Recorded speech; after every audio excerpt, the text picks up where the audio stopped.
اعوذ باللہ من الشیطان اللعین الرجیم بسم اللہ الرحمن الرحیم رب اشرح لی صدری ویسر لی امری واحلل عقدۃ من لسانی یفقہوا قولی۔ الحمد للہ رب العالمین والصلاة والسلام علی خیر خلقہ محمد واہل بیتہ الطیبین الطاہرین المعصومین۔ اما بعد فقد قال اللہ سبحانہ وتعالی فی کتابہ المجید وفرقانہ الحمید۔ بسم اللہ الرحمن الرحیم۔ یرفع اللہ الذین آمنوا منکم والذین اوتوا العلم درجات۔ صدق اللہ العلی العظیم۔ خالق کائنات قرآن مجید میں ارشاد فرماتا ہے کہ اللہ رب العزت ان لوگوں کے درجات کو بلند فرماتا ہے جن کے پاس ایمان کی دولت ہے اور ان کے پاس علم بھی ہے۔ تو پس اس آیہ مبارکہ کے ذریعے سے یہ بات طے ہو گئی کہ اللہ کے ہاں جن لوگوں کی عظمت اور بلندی ہے وہ مال والوں کی نہیں ہے، جن کے پاس زیادہ پیسے اور دولت اور ترکہ ہو، مربع ہوں، بلڈنگیں ہوں، کوٹھیاں ہوں، پلازے ہوں، ان کی نہیں ہے۔ اللہ کے ہاں مقام اور منزلت اس انسان کی ہے جس کے پاس یہ دو چیزیں ہیں، ایک ایمان کی دولت ہے اور وہ زیور علم سے آراستہ و پیراستہ ہے۔ بس علم ہمیشہ انسان کو دنیا میں بھی ترقی کی طرف لے کر جاتا ہے اور آخرت میں بھی انسان وہی بلند ہے۔ اللہ کے ہاں اس آیہ مبارکہ کی روشنی میں باعظمت وہی ہے جس کے پاس علم ہے، اور وہ قومیں کبھی بھی ترقی نہیں کر سکتی ہیں جن قوموں نے علم کے دامن کو چھوڑ دیا ہو۔ تاریخ بھری پڑی ہے، جب بھی جس قوم نے علم کو خیر باد کہا ہے تب سے اس قوم کی پستی اور اس قوم کا زوال شروع ہو گیا ہے۔ اور مسلمانوں کی زبوں حالی بھی آج اسی وجہ سے ہے کہ جب انہوں نے علم اور اپنے تحقیقات کے دروازوں کو بند کر دیا اور وہ دوسروں کے محتاج ہو گئے تو آج یہ زبوں حالی کا شکار ہیں۔ مسلمانوں کے ہاں اس وقت وہ علمی ترقی نہیں ہے جو ان سے پہلے والے جو ان کے آباء و اجداد تھے ان کے ہاں علمی ترقی تھی۔ ابن سینا مسلمان تھا، اسی طرح فارابی مسلمانوں کے مفکر گزرے ہیں، تو اصل علم تو مسلمانوں کی میراث ہے۔ تو لیکن یہ ایک المیہ ہے کہ مسلمانوں نے جب سے علم کے دامن کو چھوڑا ہے تب سے وہ دوسروں کے دست نگر ہوئے ہیں، دوسروں کے محتاج ہوئے ہیں، اپنے حتیٰ کہ خوراک میں، غذا میں، ادویات میں، ہر پہلو میں، ہر زندگی کے شعبہ میں غیروں کے دست نگر ہیں۔ تو لہٰذا قومیں وہی ترقی کرتی ہیں جو علم کے ساتھ اپنے آپ کو مزین کرتی ہیں۔ اب علم جو ہے وہ جیسا کہ جو دیگر علوم ہیں ان کی ایک اپنی جگہ پہ اہمیت ہے، ریاضی کا علم ہے، فزیاء کا علم ہے، کیمیا کا علم ہے، اسی طرح جو قرآن و حدیث کا علم ہے، جو اشرف العلوم ہے، فقہ کا علم ہے، اس کی بھی اپنی اہمیت ہے، اور انسان کو اس علم کے جاننے کے لیے بار بار کہا گیا ہے۔ فرامین اہل بیت اطہار بھی اس پہ واضح طور پر موجود ہیں، اور خود قرآن کریم میں بھی اسی علم کی طرف جو ہے وہ بہت زیادہ تاکید فرمائی گئی ہے۔ لہٰذا انسان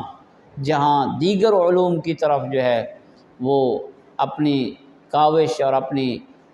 سعی کرتا ہے اور طاقت لگاتا ہے، وہاں اس کو ان علوم کی طرف بھی، حدیث کی طرف، تاریخ کی طرف اور تفسیر قرآن کی طرف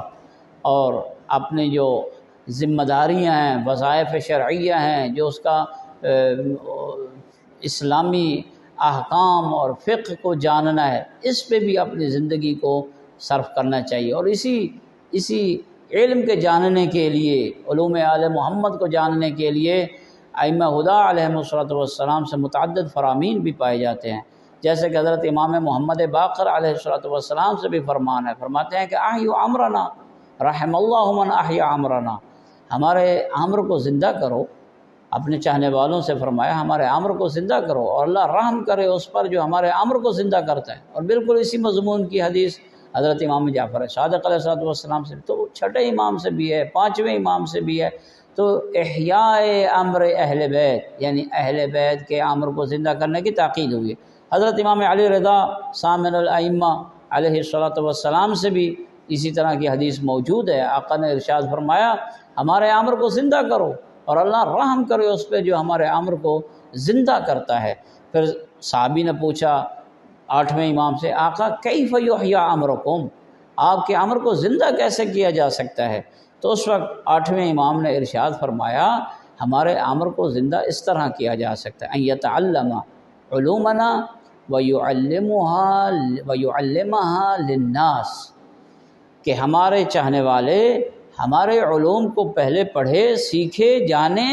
اور پھر ان علوم کو لوگوں تک پہنچائے، لوگوں کو سکھائے۔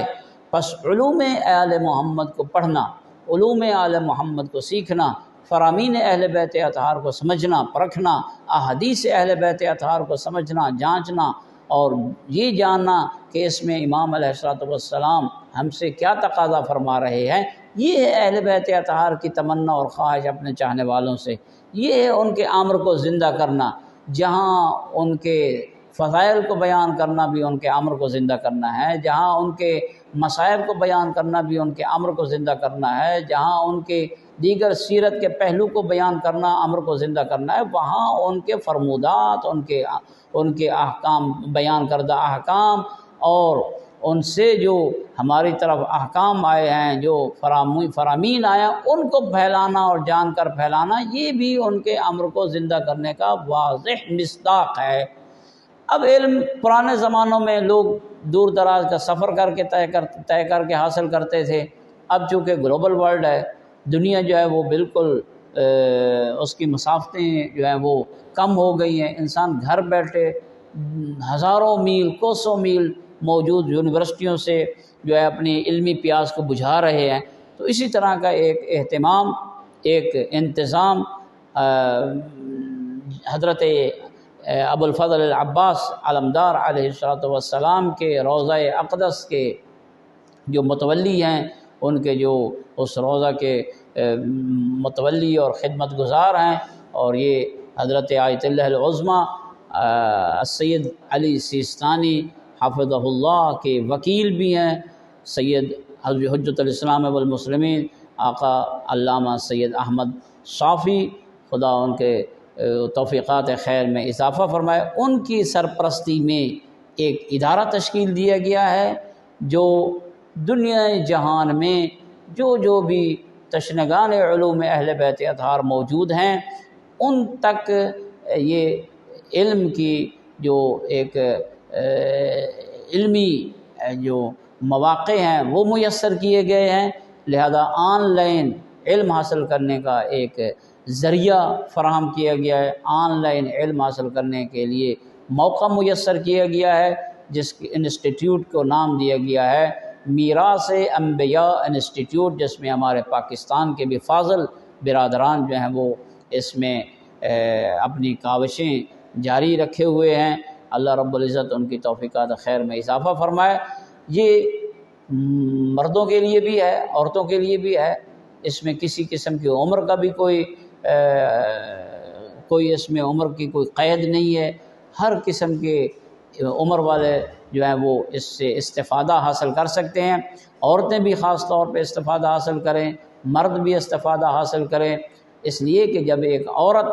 علوم آل محمد سے مزین ہوگی تو وہ ایک عورت نہیں ہے، بلکہ اس نے پورے معاشرہ کو علوم آل محمد سے آشنا کروایا ہے۔ اس لیے کہ سب سے پہلی جو تربیت گاہ ہوتی ہے ایک بچے کی، وہ ماں کی گود ہوتی ہے۔ اگر گود علمی ہو، اگر گود ایسی ہو کہ جو فرامین اہل بیت اطہار سے آشنا ہے، جو قرآن و حدیث سے واقف ہے، تو یقیناً اس گود سے جو پروردہ ہوگا بچہ، جو پرورش پا کے باہر معاشرے میں نکلے گا، وہ مہذب بچہ ہوگا، وہ جعفر صادق کی تعلیمات سے آشنا بچہ ہوگا۔ تو ایسی صورت میں ایک ایسا سماج اور ایک ایسا معاشرہ تشکیل پائے گا جو معاشرہ قرآنی معاشرہ ہوگا، جو معاشرہ جعفری معاشرہ ہوگا، جو معاشرہ احادیث پیغمبر اکرم سے جاننے والا معاشرہ ہوگا۔ لہٰذا میں اپنے تمام ناظرین اور تمام سامعین کی خدمت میں یہی اپیل اور گزارش کروں گا کہ اس انسٹیٹیوٹ سے آپ استفادہ کریں۔ اب پرانے زمانے کی طرح سفر کرنے کی ضرورت نہیں ہے، گھر میں بیٹھ کے آپ اس میراث انبیاء انسٹیٹیوٹ سے دروس لے سکتے ہیں، اور یہ حوزہ علمیہ نجف اشرف کی طرز کے دروس ہیں، اور آپ جانتے ہیں کہ حوزہ علمیہ نجف اشرف کے علوم کا اور اس کے طریقہ تدریس کا اور نصاب کا جو ایک انمول ان کا ایک طریقہ ہوتا ہے، دقت کے ساتھ پڑھنا، ڈیپلی طریقے سے ایک چیز کو واضح کرنا، بیان کرنا، یہ کہیں بھی اس طرح کا نہیں ہے۔ تو اس نصاب کی جو خصوصیات ہیں وہ بھی بہت اہمیت کے حامل ہیں، اور پھر اس نصاب کو جو پڑھانے والی شخصیات ہیں وہ بھی اپنے مقام پہ نہایت ہی علم و فضل والی شخصیات ہیں، اور پھر یہ حضرت آیت اللہ العظمیٰ مرجع دینی سید علی سیستانی حفظہ اللہ تعالیٰ کی رعایت اور ان کی نگرانی میں یہ ادارہ چل رہا ہے۔ تو میں امید کرتا ہوں کہ ہمارے نوجوان مرد اور خواتین جو ہیں وہ اس سے استفادہ کریں گے، اور انشاءاللہ جو اس انسٹیٹیوٹ میں کام کر رہے ہیں اللہ تعالیٰ ان کی مساعی جمیلوں کو قبول فرمائے، اور تمام کو اس سے استفادہ کرنے کی توفیق حاصل فرمائے۔ وآخر دعوانا ان الحمد للہ رب العالمین۔